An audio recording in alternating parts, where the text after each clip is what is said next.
আসসালামু আলাইকুম ওরহমতুল্লাহ। প্রিয় ভাই ও বোন, পৃথিবীর সবচেয়ে নিশ্চিত সত্য হল মৃত্যু।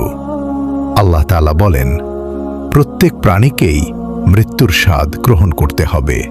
সূরা আলে ইমরান আয়াত নাম্বার 185। কিন্তু কখনো কি ভেবে দেখেছেন, মৃত্যুর শেষ মুহূর্তে একজন মানুষের সবচেয়ে বড় পরীক্ষা কি? শয়তান মানুষের জন্ম থেকে মৃত্যু পর্যন্ত তার পেছনে লেগে থাকে। সে চায় মানুষ যেন আল্লাহর আনুগত্য ছেড়ে দেয়। তাই মৃত্যুর সময়ও সে মানুষের ঈমান দুর্বল করার চেষ্টা করে। তবে এখানে একটি গুরুত্বপূর্ণ বিষয় জেনে রাখা দরকার। কুরআন ও সহিহ হাদিসে এমন কোনো নির্ভরযোগ্য বর্ণনা নেই যে শয়তান প্রত্যেক মানুষের সামনে নির্দিষ্ট কোনো রূপে এসে কথা বলে। তাই এই ধরনের গল্পকে ইসলামের নিশ্চিত শিক্ষা হিসেবে বলা ঠিক নয়। তবে এটা নিশ্চিত যে মৃত্যুর মুহূর্ত অত্যন্ত কঠিন পরীক্ষা। রাসূলুল্লাহ সাল্লাল্লাহু আলাইহি ওয়াসাল্লাম মৃত্যুর সময়ও আল্লাহর কাছে আশ্রয় প্রার্থনা করেছেন এবং আমাদেরও ঈমানের উপর অটল থাকার শিক্ষা দিয়েছেন। আল্লাহ তাআলা বলেন, হে ঈমানদারগণ, তোমরা আল্লাহকে যথাযথভাবে ভয় করো এবং মুসলিম না হয়ে কখনো মৃত্যুবরণ করো না। সূরা আলে ইমরান আয়াত নাম্বার 102। ভাবুন, আল্লাহ কেন এই নির্দেশ দিলেন? কারণ শেষ মুহূর্ত পর্যন্ত ঈমান রক্ষা করাই একজন মুমিনের সবচেয়ে বড় সফলতা। শয়তানের সবচেয়ে ভয়ঙ্কর কৌশলগুলোর একটি হল মানুষকে আল্লাহর রহমত থেকে নিরাশ করে দেওয়া। সে মানুষের মনে বলে, তোমার এত গুনাহ হয়েছে, তোমাকে আল্লাহ ক্ষমা করবেন না।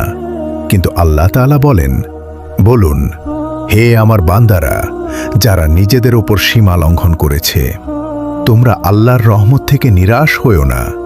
নিশ্চয়ই আল্লাহ সব গুনাহ ক্ষমা করে দেন। সূরা আজ-জুমার আয়াত নাম্বার 53। তাই যত বড় গুনাহই হোক, মৃত্যু আসার আগ পর্যন্ত তাওবার দরজা খোলা। রাসূলুল্লাহ সাল্লাল্লাহু আলাইহি ওয়াসাল্লাম বলেছেন, তোমাদের কেউ যেন আল্লাহ সম্পর্কে উত্তম ধারণা ছাড়া মৃত্যুবরণ না করে। সহিহ মুসলিম। অর্থাৎ মৃত্যুর সময় একজন মুমিনের অন্তরে আল্লাহর রহমতের আশা থাকবে এবং নিজের গুনাহের জন্য অনুতাপ থাকবে। মৃত্যুর সময় সবচেয়ে গুরুত্বপূর্ণ আমলগুলোর একটি হল কালিমায়ে তাওহীদ।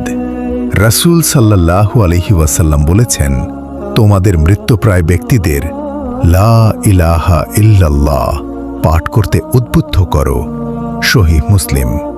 আরেক হাদিসে এসেছে, যার শেষ কথা হবে লা ইলাহা ইল্লাল্লাহ, সে জান্নাতে প্রবেশ করবে।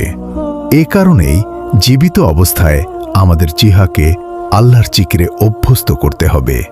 কারণ মানুষ সাধারণত সেই অবস্থাতেই মৃত্যুবরণ করে যে অবস্থায় সে জীবন কাটায়। এখন প্রশ্ন হল, আমরা কিভাবে শয়তানের কুমন্ত্রণা থেকে নিজেদের রক্ষা করব? প্রথমত, 5 ওয়াক্ত সালাত কখনো ছেড়ে দেওয়া যাবে না। সালাত একজন মুমিনের সবচেয়ে বড় শক্তি। দ্বিতীয়ত, প্রতিদিন কুরআন তিলাওয়াত করুন। কুরআন হৃদয়কে জীবিত রাখে এবং শয়তানের পথ বন্ধ করে দেয়। তৃতীয়ত, সকাল সন্ধ্যার জিকির ও ইস্তিগফার নিয়মিত পড়ুন। বিশেষ করে আস্তাগফিরুল্লাহ এবং আউযু বিল্লাহি মিনাশ শাইতানির রাজিম বেশি বেশি পড়ুন।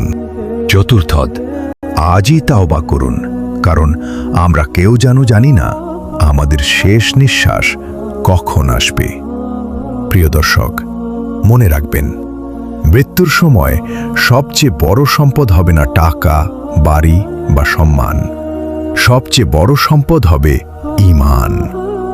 আজ যদি আমরা আল্লাহর আনুগত্যে জীবন কাটাই, হারাম থেকে বেঁচে থাকি, মানুষের হক আদায় করি এবং আন্তরিকভাবে তাওবা করি, তাহলে আল্লাহর রহমতেই আমরা শেষ নিঃশ্বাস পর্যন্ত ঈমানের ওপর অটল থাকতে পারব। আসুন শেষ করি একটি সুন্দর দোয়ার মাধ্যমে। হে আল্লাহ, আমাদের অন্তরকে সত্যের ওপর অটল রাখুন। আমাদেরকে শয়তানের ধোঁকা থেকে হেফাজত করুন। শেষ নিঃশ্বাস পর্যন্ত ঈমানের উপর অটল রাখুন এবং লা ইলাহা ইল্লাল্লাহ মুহাম্মাদুর রাসূলুল্লাহের উপর মৃত্যুদান করুন। আমিন ইয়া রাব্বাল আলামিন। প্রিয় দর্শক, আজকের ভিডিওটি যদি আপনার ভালো লেগে থাকে এবং উপকারে আসে, তাহলে একটি লাইক দিয়ে ভিডিওটি আপনার পরিবার ও বন্ধুদের সঙ্গে শেয়ার করুন। ইসলামিক ইতিহাস, কুরআন ও সহিহ হাদিস ভিত্তিক শিক্ষণীয় ভিডিও নিয়মিত পেতে এখনই আমাদের channel life in motion studio subscribe করুন এবং পাশে থাকা বেল আইকনটি অন করে রাখুন। আল্লাহ তাআলা আমাদের সবাইকে শেষ নিঃশ্বাস পর্যন্ত ঈমানের উপর অটল রাখুন এবং ঈমানের সাথেই মৃত্যুদান করুন। আমিন। আসসালামু আলাইকুম ওয়া রাহমাতুল্লাহি ওয়া বারাকাতুহু।